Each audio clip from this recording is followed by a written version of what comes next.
সুপ্রভাত। কেমন আছেন সবাই? আশা করছি যে যেখানেই আছেন ভালো আছেন। আজকের একটি নতুন দিনে নতুন ভ্লগে স্বাগত জানাই সব্বাইকে।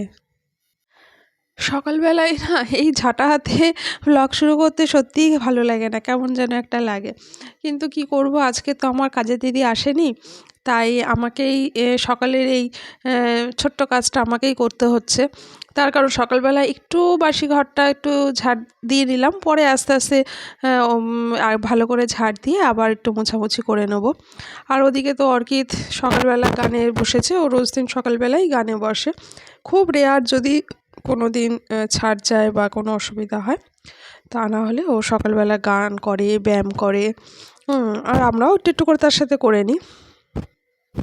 আর আমার যা কাজের দিদি হয়েছে, বাপরে বাপ, কি আর বলবো। সে মানে অর্ধেক দিন বলতে কি, সপ্তাহে 7 থেকে 8 দিনই সে ছুটি করে। আপনাদের এরকম হয়? আপনাদের কীরকম কী হয় একটু জানাবেন তো। আমি তো বুঝেই পাই না, এত ছুটি করে সপ্তাহে প্রায় 7 দিন, কোনো মাসে 8 দিন, মানে 6-7 দিন তো ধরা বাঁধা হবেই। 6 থেকে 7 দিন মানে 4টে সপ্তাহের মধ্যে একটা সপ্তাহে যদি না আসে, তাই কী বলবো। আর সকালবেলায় ঝাড় দিয়ে তারপরে বাসন টাসনগুলো ধুয়ে নিলাম, তারপরে চলে যাব ওদিকে ব্রেকফাস্ট বানাতে সকালবেলা। তো যেটা বলছিলাম, আজকের দিনটা তো ভীষণ ভালো একটা দিন। মানে এরকম দিন যদি মাঝে মধ্যেই প্রায় আসে, তাহলে মনে হয় আমাদের গৃহিণীদের বেশ ভালো সুবিধেই হয়। অন্তত রান্নাবান্না থেকে তো ছুটকারা পাওয়া যায়। আর যাই হোক না হোক, মানে রান্নাবান্না করা মানে সকালবেলা একটা বিশাল চাপ। কিন্তু টিফিনটা করেছি, সেখানে একটু তো করতেই হয়েছে। এদিকে এই যে আটা মেখে নিচ্ছি। আর এখানে না আটা আর ময়দা দুটো মিক্সড করে মাখলাম। তার কারণ হচ্ছে আজকে আটাটা ফুরিয়ে গেছে, তো একটুখানি আটা পড়েছিল, তো এদিকে ময়দাও ছিল। তো একেবারে ময়দার রুটি করব, মানে লুচিটা খাওয়ার খুব একটা ইচ্ছা এখন ছিল না, যেহেতু আজকে একটা অনুষ্ঠান বাড়ি আছে, একটু খাওয়া দাওয়া, বাইরের খাওয়া দাওয়া হবে। তাই লুচি করার খুব একটা ইচ্ছে ছিল না, তাই ভাবলাম ময়দার রুটি করব। তা অর্কিতের বাবা বললো কি যে এক কাজ করো, ময়দা আর আটাটা মিক্সড করে নিয়ে তারপর রুটি করো। কিন্তু রুটিটা বেশ ভালোই হয়, মন্দ হয় না, বেশ নরম নরম হয়, একটু সাদা সাদা রুটি হয়। তো সেইভাবেই রুটি করলাম। আর আজকে সকাল থেকে তো বেশ ভালো ঠান্ডা পড়েছে, মানে সকালবেলা যখন ঘুম থেকে উঠেছি, তখন দেখি যে আকাশটা বেশ মানে কুয়াশাচ্ছন্ন। তো আমি ভাবছি যে কী ব্যাপার, এত বেলা হয়ে গেল এখনও পর্যন্ত মানে রোদ উঠলো না, তো কি এখনও অনেক ভোর আছে নাকি। তারপরে ঘড়িতে তাকিয়ে দেখি না, বেশ বেলা হয়ে গেছে। কুয়াশা আছে বলে তাই, আর যত কুয়াশা পড়ে তো তত রোদ চড়া হয়, এটা কিন্তু হয় দেখবেন।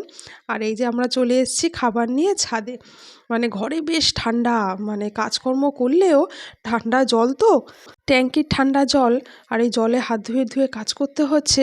আর না, হাত পা যেন ঠান্ডা, যেন কাঁপুনি সিটিয়ে গেছে। তা আমরা সবাই মিলে ছাদে চলে এসেছি। এমনিও আমরা বেশিরভাগ সময় ছাদে বসেই খাই।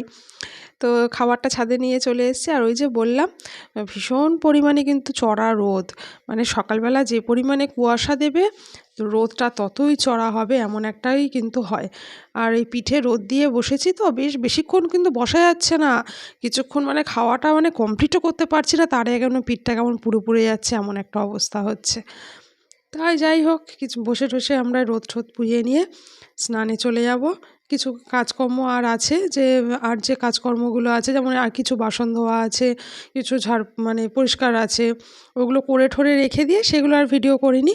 ওগুলো করে ঠরে রেখে স্নান করে আবার ছাদে এসে রোদ পুড়িয়ে নেবো। রেডি হয়ে গেছি আমরা সবাই মিলে, এই যে। আর ওইজনই রেডি হচ্ছে না, আর একজনের অবস্থা দেখো।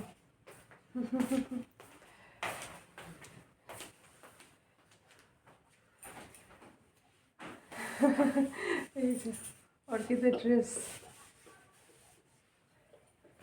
স্নান টান সেরে তো আবারও ছাদে গিয়েছিলাম, ছাদে গিয়ে চুলটা শুকালাম, একটু রোদ পোয়ালাম, মানে স্নানের পরে হাত পা আরোই ঠান্ডা হয়ে যায়, কাঁপুনি দেয়। আর এদিকে এই অর্কিতের কাণ্ড দেখুন, কি যে ও ডান্স করে, ওর ব্রেক ড্যান্স ও করতেই থাকে। তো আমরা দুজনেই একটুখানি ক্যামেরার সামনে হলে যা হয়, আর তোজোর তো আরও বেশি, বাচ্চা মানুষ। তো এই ব্লাউজটা নতুন কিনেছি। মাঝে মাঝে আবার অর্কিত আবার একটু মাইকেল জ্যাকসন স্টাইলও দিয়ে দেয়।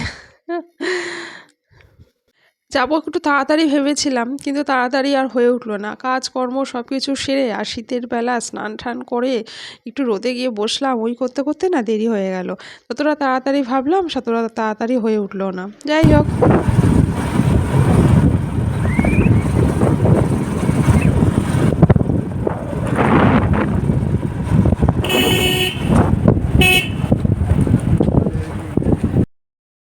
আর তো তারপরে চলে এসেছি এই অনুষ্ঠান বাড়িতে। তো এটা ছিল একটি নিরামিষ অনুষ্ঠান বাড়ি। তো এসে তো আমরা প্রথমে যে ফর্মালিটিসগুলো থাকে, যে আলাপচারিতা নিয়মকানুন থাকে, সেগুলো তো আমরা সেরে নিলাম। সেরে নিয়ে তারপরে চলে এসেছি খাওয়া দাওয়ার পালা। ভুরিভোজ তো একটু করতেই হবে, মেন তো সেই জন্যও যাওয়া। তো এটা বুফে সিস্টেম ছিল, যে যার মতন সে নিয়ে নেবে, নিয়ে বসেও খেতে পারো, দাঁড়িয়ে খেতে পারো, যার যেরকম ইচ্ছা। তো আমি নিয়ে একটু বসেই পড়েছিলাম, আমি আর অর্কিত। ওদিকে ওর বাবাও বসেছিল। আর এদিকে পড়েছিল গাজরের হালুয়া আর মিষ্টি ছিল, তার সাথে দই বড়া ছিল, চাপাটি ছিল, পুরি ছিল, হ্যাঁ আলুর দম ছিল, পনির ছিল, রাইস ছিল, সবই মোটামুটি ছিল। তো খাওয়া দাওয়াটা কিন্তু ভীষণ জব্বর ভালো মন্দই হয়েছে আমাদের। কিন্তু যাই বলি না কেন, সবসময় না অনুষ্ঠান বাড়িতে গিয়ে সেরকম যে খুব ঠেসে ঠুসে পেট ভরে খাবো, সেটা কিন্তু হয়ে ওঠে না।